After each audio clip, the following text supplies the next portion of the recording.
Hi guys, welcome back to my channel again and this is going to be another story time. मुझे पता है मैं फिर से थोड़ा सा लेट आई हूँ, बट मैंने बहुत ज्यादा कोशिश की जल्दी आने की और मैं थोड़ा सा जल्दी आई हूँ आई गेस। बट अगर लेट आई हूँ तो I am sorry for that. But guys, ये भी एक बहुत मजे की स्टोरी होने वाली है, लेकिन एक्चुअली मैंने स्टोरी को चूज किया उसकी 3 वजह है।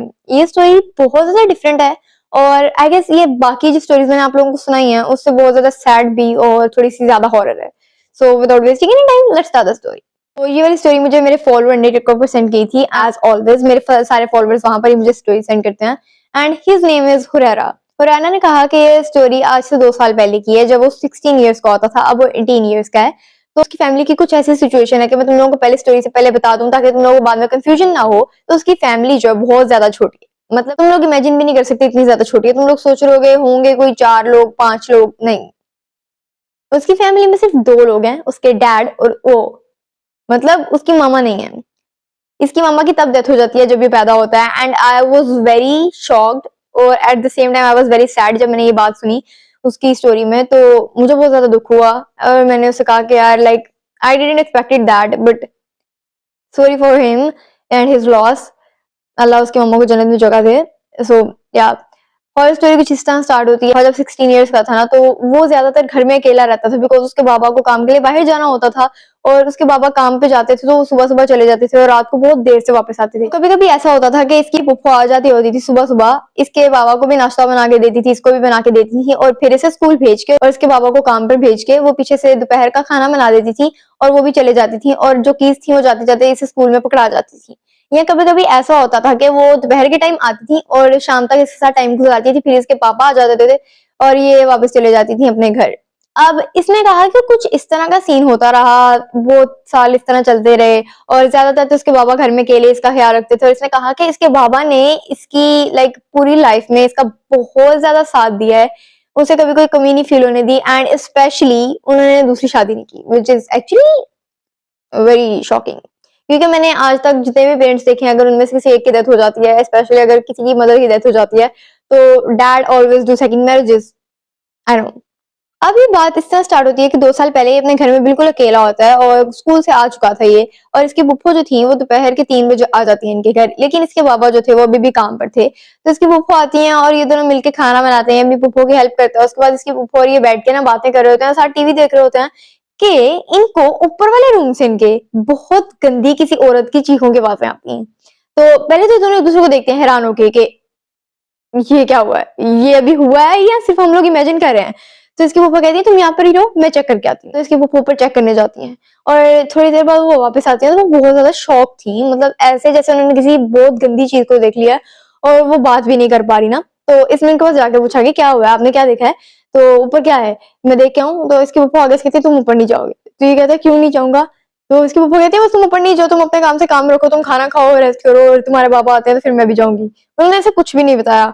और मुझे यहाँ पे लगता था कि शायद इसकी फूफो को इसे बता देना चाहिए था, इसे पहले से वार्न कर देना चाहिए था, बट इसकी फूफो ने नहीं किया और आगे जाके यही मसला होता है। अब शाम के 5 बजे के करीब जब इसकी फूफो चले जाती हैं तो 5:30 या 5:45 के करीब इसके बाबा भी काम से वापस आ जाते हैं। तो ये खाना खा रहा होता है उनके साथ और उनसे बात करते हुए उन्होंने बताता है, ये अपने बाबा को बताता है कि बाबा 3 बजे के करीब जब फूफो आई थी उसके बाद ना हम लोगों ने खाना बनाने बैठे हुए थे, तो मुझे और फूफो को ना ऊपर से किसी औरत की चीखों की आवाजें आई। तो इसके बाबा को समझ तो आ जाती है कि कोई गड़बड़ तो है, लेकिन वो इसे ना डराने के लिए कह देते हैं कि कोई बात नहीं, तुम्हारा वहम है। क्योंकि अगर ये उसे डरा देते या इसकी बात को मान लेते तो फिर जब इसने घर में अकेले हुआ करना था तो इसे डर लगना था। इस वजह से इसके बाबा इसकी बात को इतनी ज्यादा तवज्जो नहीं देते, लेकिन उन्हें पता चल गया था कि कोई ना कोई मसला है। अब इस रात जब ये लोग खाना खाने के बाद सो जाते हैं ना, like at least near 10 AM और नियर 10 PM, तो ये लोग सो जाते हैं। 10 बजे के करीब ये लोग सो जाते हैं और तकरीबन 10:50 के करीब ना इनके घर में इन्हें आवाज आती है। और वो आवाज इस तरह की थी कि जैसे किचन में कोई बर्तनों को नीचे गिरा गिरा के तोड़ रहा है। और इससे पहले इसके बाबा उठ जाते हैं। तो इसके बाबा उठ के बाहर जाते हैं और किचन में चेक करते हैं कि क्या हो रहा है। तो फिर वो आते हैं इसके कमरे में देखने के लिए कि ये तो सोया हुआ है और ये भी उठ जाता है। ये अपने बाबा को कहता है क्या हुआ बाबा? तो इसके पापा कहते हैं किचन में कोई बर्तन तुम गए थे, तुमने कुछ किया है? तो आगे से ये कहता है नहीं, मैं तो सोया हुआ था। तो आगे से इसके पापा कहते हैं अच्छा, मुझे बर्तनों की आवाज आ रही थी तो मुझे लगा शायद तुम जागे होगे। तो ये कहता है नहीं नहीं। फिर इसके पापा ना नजरअंदाज करके फिर अपने कमरे में जाके सो जाते हैं। वाह अंकल जी, वाह। और फिर ये जागा होता है, ये सोचता है कि इसके बाबा को आवाज आई थी तो इसे भी सुबह के टाइम आई थी, मतलब कुछ तो है इस घर में। और ये उठ के ना बेड पे बैठ जाता है और सोचने लग जाता है कि अचानक इसे अपने कमरे में किसी औरत की आवाज आती है और वो बार बार इसका नाम ले रही थी, बहुत आहिस्ता आवाज में वो इसका नाम बार बार ले रही थी।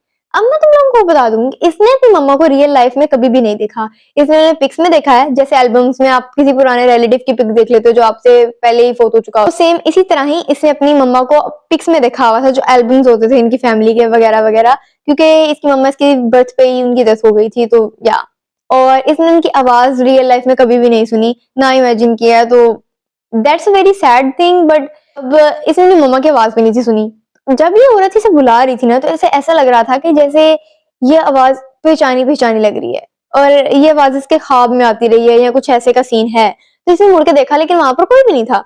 तो ये बहुत ज्यादा हैरान होता है, फौरन उठ के अपने बाबा के कमरे में जाता है और बाबा को जाके कहता है कि मुझे कुछ अच्छा नहीं लग रहा, मुझे ऐसा लग रहा है कि कोई हमें देख रहा है या कोई हम पे नजर रख रहा है। तो उसके बाबा कहते हैं जैसे कि, तो आगे से कहता है मुझे नहीं पता, मुझे ऐसा लग रहा है कि जैसे कोई हमें जानता है और वो हमारे ऊपर नजर रख के बैठा हुआ है, लाइक वो कोई काम खराब करना चाहता है। तो उसके पापा कहते हैं ऐसी कोई बात नहीं है, तुम बड़े बच्चे हो गए यार, क्या तुमने डरना शुरू किया, वह छोड़ो, इग्नोर करो, तो इस तरह की कोई चीजें नहीं होती। तो ये कहता है अच्छा ठीक है। तो इस रात इसे पूरी तरह नींद नहीं आती और ये पूरी रात जागता रहता है। तकरीबन फजर के करीब ना, जब ये अपने कमरे में लेटा होता है ना, इसे ऐसा लगता है कि कोई कमरे में चल के आ रहा है, and he was very scared, और ये अपने ऊपर ना पूरी तरह कंबल ऊपर ले लेता है और सोने की एक्टिंग करता है कि जैसे ये सो रहा है, लेकिन ये सो नहीं रहा था। उसके बाद ना, जब ये अपने ऊपर कंबल लेके सोया होता है और सोने की एक्टिंग कर रहा होता है एक्चुअली में, तो इसे ऐसा लगता है कि वही औरत जिसने इसे पहले आवाजें दी थी वही इसे दोबारा बुला रही है, और वो इसके इस पर बहुत ज्यादा करीब है। तो ये ना बहुत आराम से, बहुत ज्यादा सांसें बंद करके, ऐसे बस कि सांस भी नहीं ले रहा और सब कुछ बिल्कुल खामोश है, पूरे घर में खामोशी है, उस तरह की एक्टिंग करके वो सोने की एक्टिंग कर रहा होता है। अचानक से इसे ऐसा लगता है कि कोई चीज ना इसे इस तरह करके हाथ फेर रही है मुंह के ऊपर, और वो हाथ नॉर्मल तरीके से नहीं फेर रही है, प्यार से नहीं फेर रही, वो ऐसे फेर रही है कि जैसे इसके मुंह पर निशान पड़ते जा रहे हैं, और वो निशान पड़ पड़ के इसकी गर्दन तक जा रहे हैं, ऐसे बहुत बुरी तरह दर्द हो रही है, ऐसे जैसे कि अगर कोई आपके मुंह पे नाखून मारे और वो यहाँ तक ले जाए, उस तरह की दर्द हो रही थी इसे। तो ये ना फौरन से उस चीज को धक्का देने की कोशिश करता है, इवन दो कि इसकी शक्ल जो है वो कंबल के अंदर है, तो ये ऐसे करके धक्का देता है उस चीज को, और वो चीज जो है वो पीछे जाके गिरती है, और प्रॉपर इसे गिरने की आवाज भी आती है, और ये समझता है कि मेरे पास मौका है, तो ये कमरे से बाहर भागता है अपने बाबा के कमरे की तरफ। और इसके बाबा के कमरे में, उसके कमरे में इतना फासला नहीं था, तो ये फौरन से उनका दरवाजा खोलता है, लेकिन इसके बाबा वहां पर नहीं होते। डोंट टेल मी कि इसके बाबा को कुछ हो गया, बिकॉज तो ना ये बहुत ऊंचे ऊंचे अपने बाबा को आवाज देने लग जाता है कि बाबा नीचे कोई है, जल्दी से वापस आए, कहाँ पर हैं आप। तो इसके बाबा ना वॉशरूम से निकलते हैं और उसे देख के बहुत ज्यादा हैरान हो जाते हैं कि क्या हुआ है, इतनी रात को तुम शोर किस बात का मचा रहे हो, मैं वुजू कर रहा था, नमाज पढ़ने जाने लगूं, क्या हुआ है। तो आगे से ये कहता है हमारे कमरे में कोई है। तो बाबा इसके कहते हैं कोई नहीं है तुम्हारे कमरे में, तुम मेरे कमरे में सो जाओ, यहाँ पर ही सो जाओ, मैं नमाज घर पढ़ लेता हूँ। तो ये आगे से कहता है नहीं प्लीज ना जाए। तो आगे से कहते हैं इसके बाबा कि मैं नहीं जा रहा, तुम सो, यहाँ पे सो जाओ। तो ये उनके बेड पे लेट जाता है, लेकिन इसे नींद नहीं आती। थोड़ी देर बाद ये देखते हैं कि इसके बाबा नमाज पढ़े हैं और पीछे से कोई चीज आती है और उनके पीछे उस तरह ही खड़ी हो जाती है, और इसके बाद में नमाज पढ़े थे और वो चीज उनके पीछे उस तरह ही खड़ी हो जाती है, और ये उठ के इसके बाबा को ना इस तरह से करके कहता है कि आपके पीछे कोई खड़ा है। जो इसके बाबा की नमाज खत्म होती है, तो ये उनको कहता है आपके पीछे कोई खड़ा था, वो आप नहीं है। तो इसके बाबा कहते हैं तुम क्या आप पागलों वाली हरकतें कर रहे हो, कोई नहीं है। तो ये कहता है मान जाए मेरी बात, कोई था। इसके बाबा उठते हैं और जायनमाज को तय लगाते हैं और साइड पे रखते हैं, और इसके पास आके बैठते हैं और कहते हैं बेटा तुम अपने से क्यों बातें बना रहे हो, ऐसा नहीं हो सकता कि बार बार इस तरह यहाँ पर कुछ हो, तुम्हारा वहम है, या तुमने ऐसी बुरी चीज देख ली है, कार्टून ड्रामे वगैरह, कि तुम्हें अब टेंशन हो रही है उस बारे में, और तुम चाह रहे हो कि तुम मेरे रूम में आके लेट जाओ ताकि तुम्हें डर ना लगे। अगर इस तरह की बात है तो तुम मुझे बता सकते हो। तो ये कहता है बाबा मैं मजाक नहीं कर रहा। और उस वक्त इसके बाबा के पीछे इसकी मामा खड़ी होती हैं। अब मैं तुम लोगों को बताती हूँ इसने मामा को कैसे पहचाना। ऑब्वियसली इसने तस्वीरों में देखा था उनको, और इसने उन्हें पहचान लिया। तो ये कहता है मामा। तो इसके पापा कहते हैं क्या मामा। तो आगे से कहता है अभी जो मम्मा खड़ी है, उसके पापा फौरन टर्न करते हैं और वहां पर इसकी मम्मा खड़ी होती है। और इसकी मम्मा जो थी वो नॉर्मल शक्ल में नहीं थी, उनकी शक्ल बहुत ज्यादा ब्लैक हुई थी और बहुत मुश्किल से पहचाना जा रहा था कि वो इसकी मम्मा है। तो इसके पापा फौरन से ना अल्लाह का नाम लेते हुए पीछे की तरफ गिरते हैं और इसको भी पकड़ के कमरे से बाहर निकल जाते हैं, बस गैराज में जाने लग जाते हैं।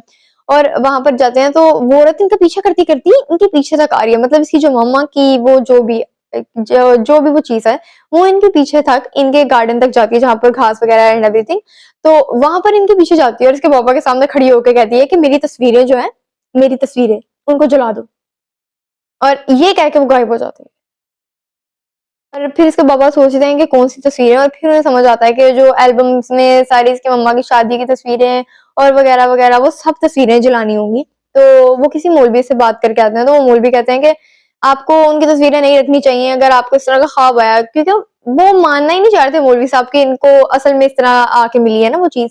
तो वो कह रहे थे कि अगर आपको इस तरह का ख्वाब आया तो आप उस चीज को जला दें, तस्वीरों को जला दें, आपके लिए यही बेहतर है। तो उसके बाबा आते हैं, बहुत मुश्किल से दिल पर पत्थर रख के, he actually burned all those memories, सारी पिक्स जला देते हैं। और फिर इसके पास एक तस्वीर थी इसकी मम्मा की, तो ये आखिरी तस्वीर रह गई थी, तो ये कहते हैं मैं रख लूं इसको। पापा कहते हैं नहीं, अगर तुम रखोगे दोबारा मसला होगा, तो हम नहीं चाहते कि दोबारा कोई मसला हो, हम जलाना भी नहीं चाह रहे लेकिन हमें जलानी भी पड़ रही है। तो फिर ये उन सब को जला देते हैं।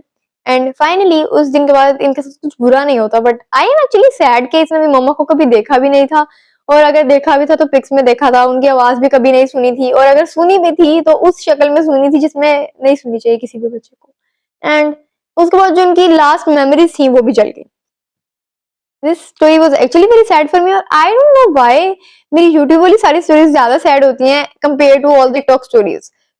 So yeah guys, that was the whole story. I hope you guys like the story. And guys, if you do like the story, then follow, like and comment if you want to, and stay tuned for the more videos and stories like this. और अगर आप लोगों ने जाके check करना, TikTok ID डाल दूंगी अपनी मैं, वहां पर जाके चेक करो, वहां पर भी सेम इस तरह की stories. And till then bye bye, love you all, take care.